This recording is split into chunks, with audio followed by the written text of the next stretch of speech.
You're listening to the Joyful Practice for Women Lawyers podcast, episode 129. Welcome to the Joyful Practice for Women Lawyers podcast. I'm your host, Paula Price, lawyer turned certified executive coach. This podcast was created to empower women lawyers just like you to create a life and practice you love. Join me every week for a break from the hustle so we can focus on you, what you truly want, and how you can create it. If you're over the overwhelm, done with putting out fires, and ready to redefine success on your own terms, you're in the right place. Ready for today's episode? Let's dive in. Have you ever noticed that certain pairings go beautifully together, like chocolate and peanut butter, or wine and cheese? And yet there are other pairings that are not quite as palatable, such as perfectionism and procrastination, and today's topic, overthinking and overwhelm. It seems to me that overthinking and overwhelm go hand in hand. It's a common challenge for lawyers that I work with in my coaching practice, and I have certainly had my fair share of challenges when it comes to overthinking and overwhelm. And I'm really excited for today's podcast episode because it's giving us an opportunity to do a deep dive into what may be going on in your practice and also explore some practical, actionable solutions to help you move forward if you're feeling stuck because of overthinking and overwhelm. In preparation for today, I looked up the definitions of overthinking and overwhelm, and I'm going to share those with you. I think they'll set a really useful framework for today's conversation. Now, overthinking is defined as the action of thinking about something too much in a way that is not useful. And I take that definition from the Merriam-Webster Online Dictionary. As lawyers, you are paid to think in 6-minute increments. So thinking, to be distinguished from overthinking, is where the thinking is no longer productive. So the words used in this definition, thinking in a way that is not useful. Lawyers that I've spoken to have described this as having thought loops, ruminating, perseverating, second-guessing yourself. And so if you can relate to any of those, you are certainly not alone. Those are ways that you might describe that overthinking. Now, overwhelm is defined as completely overcome or overpowered by thought or feeling. Again, this is from the Merriam-Webster Dictionary. And what I'd invite you to look at is that overpowered by thought. So it's almost like those thoughts become so powerful that they prevent you from moving forward. And the way that lawyers that I've worked with have described this feeling to me is the sense of feeling frozen, stuck, unable to move forward. They might procrastinate, avoid, or even feel like there's a wall in front of them. So you might feel that way when you have a feeling of overwhelmed. If you ask yourself what that feels like to you when you've had that sensation of overwhelm, it might feel literally like there's a wall between you and the thing that you want to do. There are a number of examples of how this can show up in your legal practice and in your life. So sometimes it's a big decision like leaving your job, opening your own firm, or moving houses, or leaving a long-term relationship. Sometimes the overthinking and overwhelm can show up in medium-sized decisions. So that might be writing a brief, clearing up your office space, having a difficult conversation, or writing a business plan.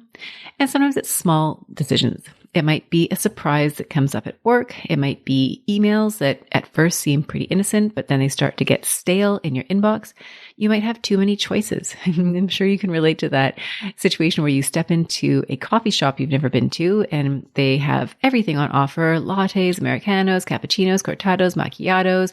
Not only that, but you can have it with cow milk or goat's milk or oat milk or soy milk or macadamia milk. And oh, by the way, we've got all these different syrups. There's amaretto, hazelnut, vanilla, caramel. And next thing you know, you're so overwhelmed that you're ordering the drip coffee, or better yet, a cup of tea. So the feeling of overthinking, the feeling of overwhelm is normal. It happens to all of us. It happens in your legal practice. It happens outside of your practice. And it's not necessarily something that needs to hold you back. Now, I mentioned overthinking and overwhelm go hand in hand. And what happens is that the feeling of overwhelm can create a wall between you and the thing that you want to do. And while we sometimes talk about feeling overwhelmed with emotion in a good way, right? Something beautiful happens and you're moved by that.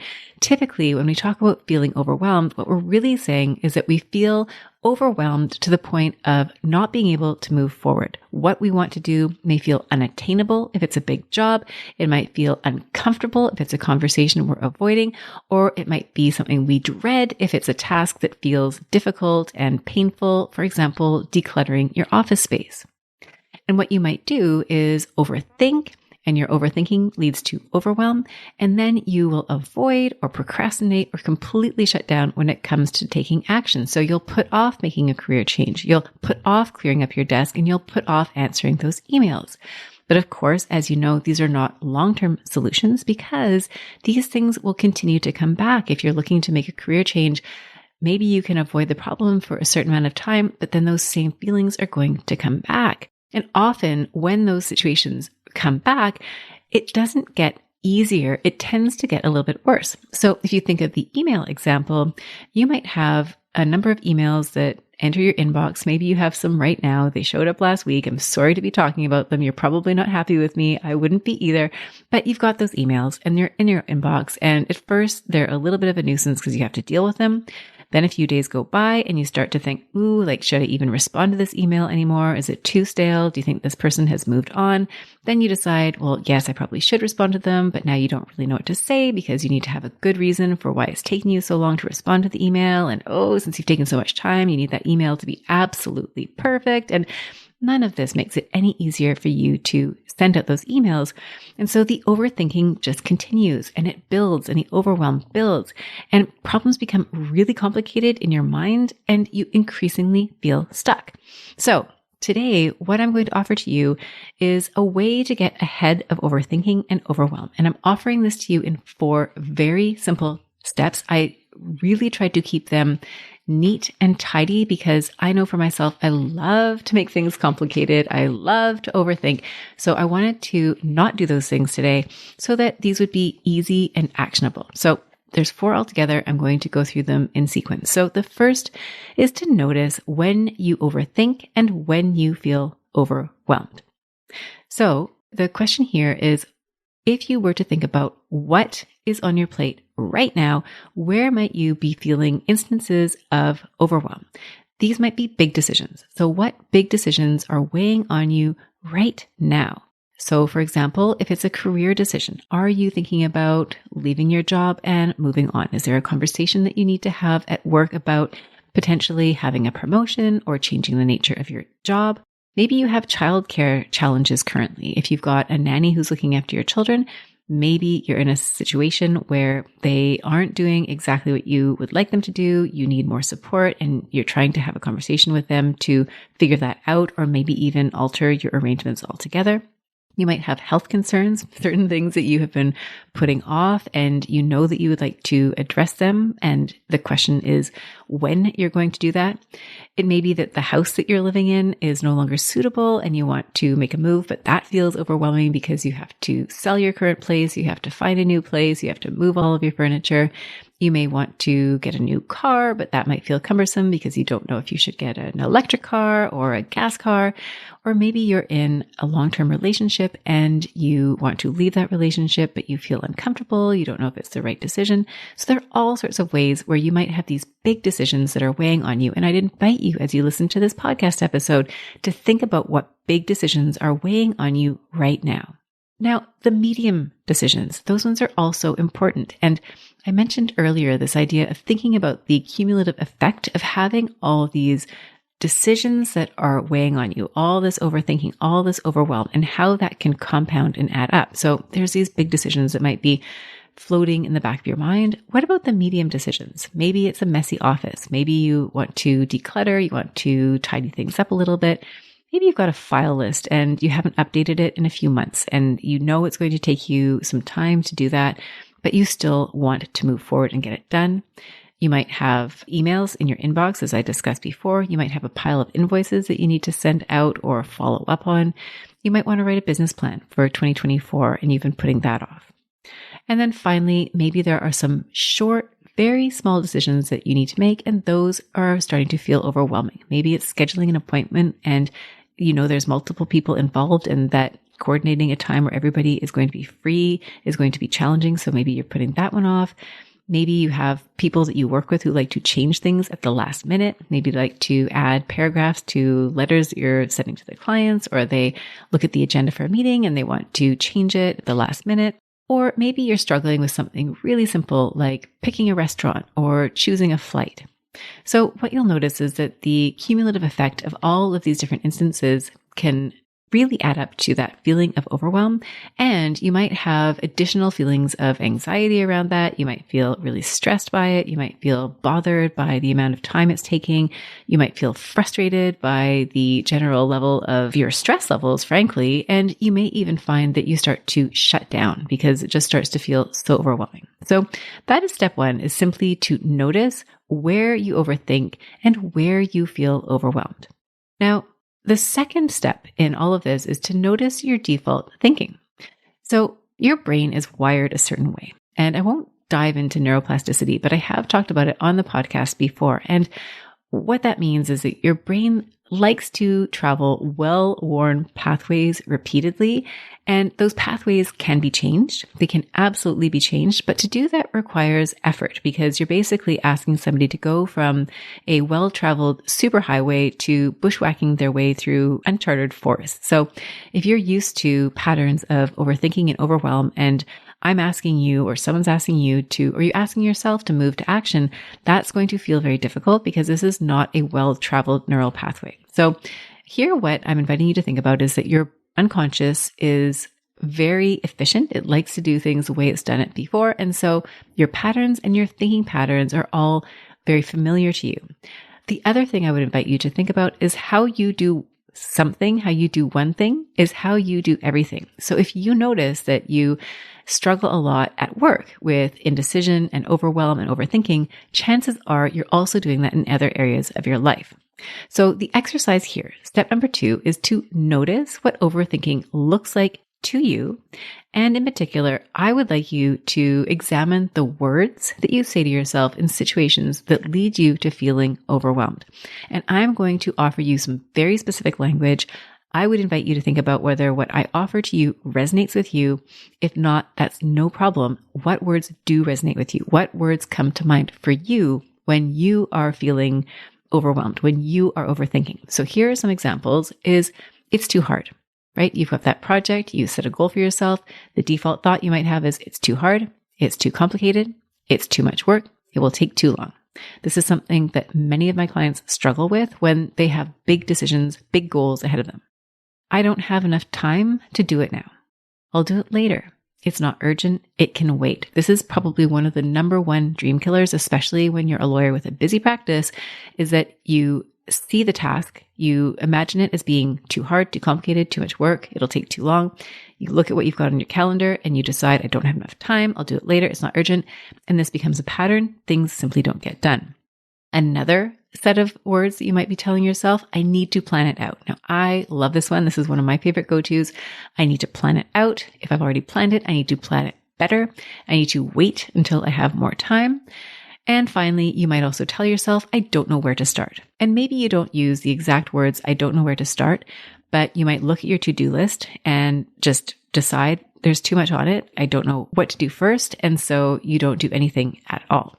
So if we were to look at some themes that have emerged from these different words that you might be telling yourself, and again, if these don't resonate with you, I'd invite you to think about what words would resonate with you.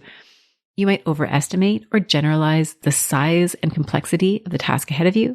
You might overestimate how long it's going to take to get anything done and underestimate your capacity to get started or even finish a particular project. And finally, you might feel the need to prepare and plan for something perfectly before you can even start to execute. So that's number 2, is we want you to notice your default thinking. Now, step 3 is to create specific outcomes in your mind. So as long as the problem that you're trying to solve for is vague, you are going to continue to overthink. Your brain has been put to work to answer a vague question, and it's having trouble following your commands. So you might examine, or you might draw the analogy of using one of those search databases where you plug in the search terms and you hit enter and the search engine just spins, right? It kind of times itself out. So you can tell that it's working really hard, but nothing is really getting produced. It's almost like that when your batteries are getting really low and your phone is trying really, really hard to latch onto the batteries, and yet it's spinning. It's not really getting anywhere.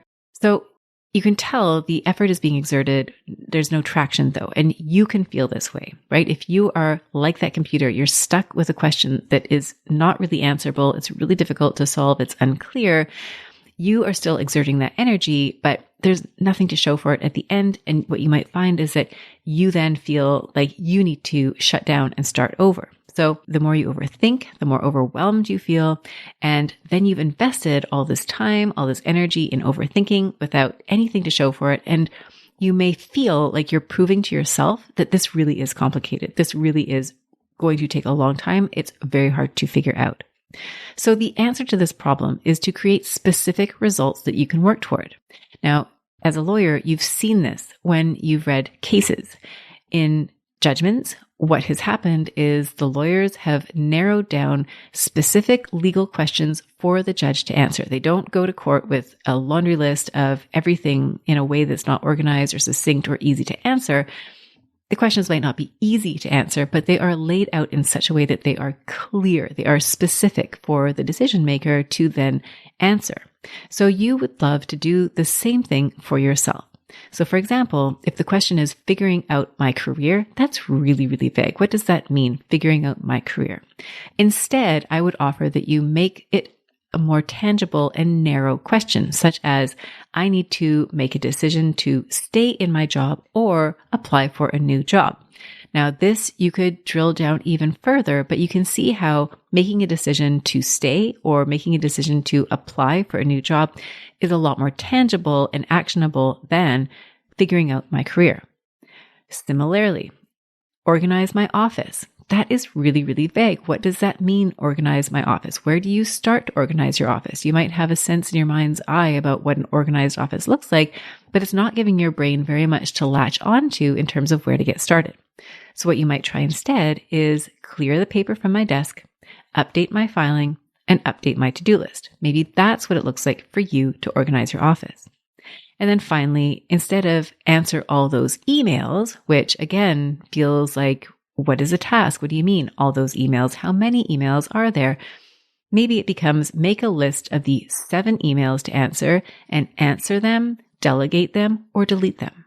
So this strategy works for large projects. It also works for smaller projects. Now, this is also a really good time to enlist some support, whether it's a friend, a colleague, a coach, a mentor, an assistant. When you have a conversation with someone else where you talk about the problem that you have ahead of you, that can sometimes have the effect of reducing the problem to something that is tangible and actionable for you. It can also help to create accountability. Maybe you set a date or a timeline with the person that you are speaking with. Now, if you don't have somebody who you can work with to help you with that, journaling and writing things down is also really effective. When you are putting your thoughts on paper, sometimes you get to see them in a fresh light, and that can really help you to isolate what it is that you're specifically looking to achieve. And I'll mention here a podcast episode I did very recently about SMART goals and stretch goals. So you might go back to that episode for some ideas about how to break down goals into small, discrete steps. You can also go back to episode number 6, where I talk about great goals. Again, that's a strategy for setting goals in a way that is more specific and therefore more actionable.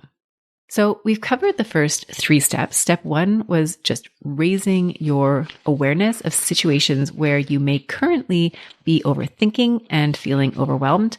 The second step was to get really granular and to identify what your telltale signs are when you feel overwhelmed. So what are the sentences that you use? It's too hard. It will take too long. I need a plan. What is it that you typically tell yourself when you're overthinking and feeling overwhelmed?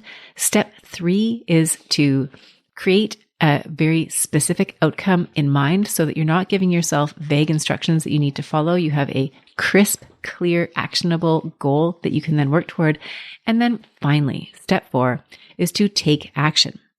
Now, Any action will do. There's a matrix of the 4Ds: do, defer, delete, or delegate. That's one way of approaching this. Really, you just want to do something.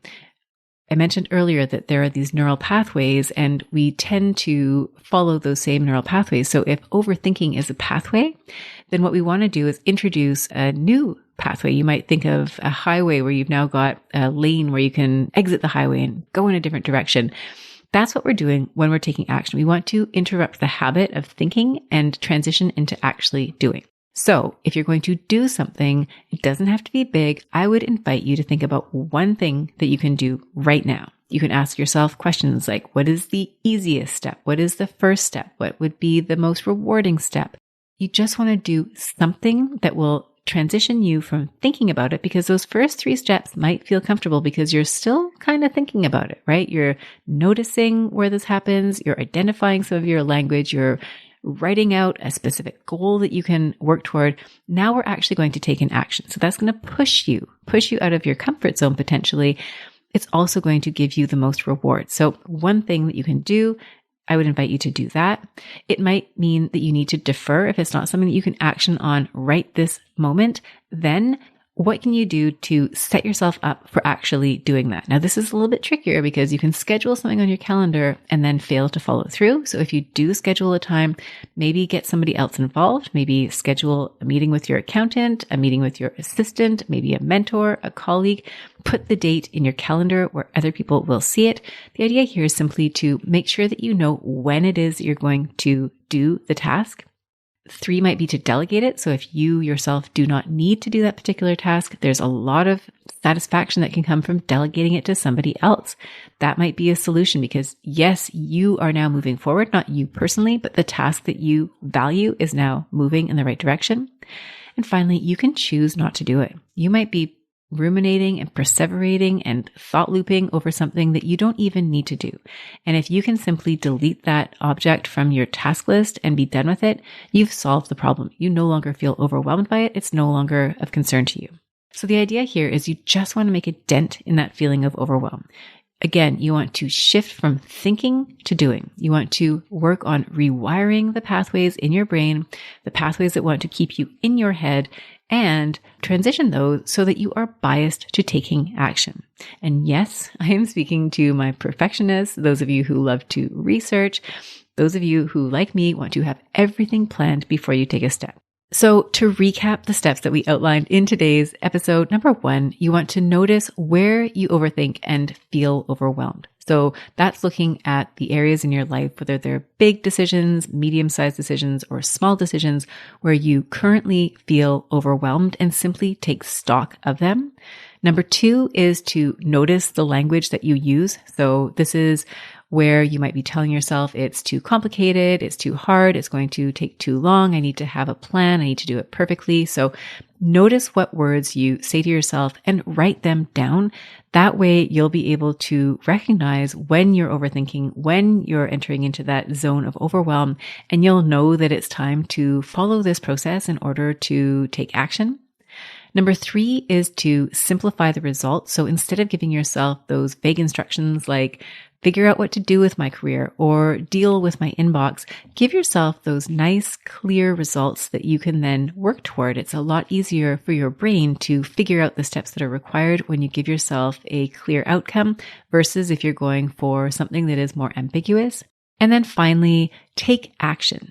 Whether it's doing, deferring, deleting, or delegating, we want to get you into that practice of moving forward out of overthinking, out of overwhelm, and moving into that next phase. Now, the reason that this process is going to work for you is that you now have a plan ready for dealing with overthinking and overwhelm. So when you catch yourself feeling overwhelmed, when you catch yourself overthinking, you'll have easy, clear, discrete steps that you can follow that will lead to action. And as you take action, you'll gain momentum. You'll get that dopamine hit from having moved forward. You'll start to really enjoy that feeling. And over time, that will create a bias to action.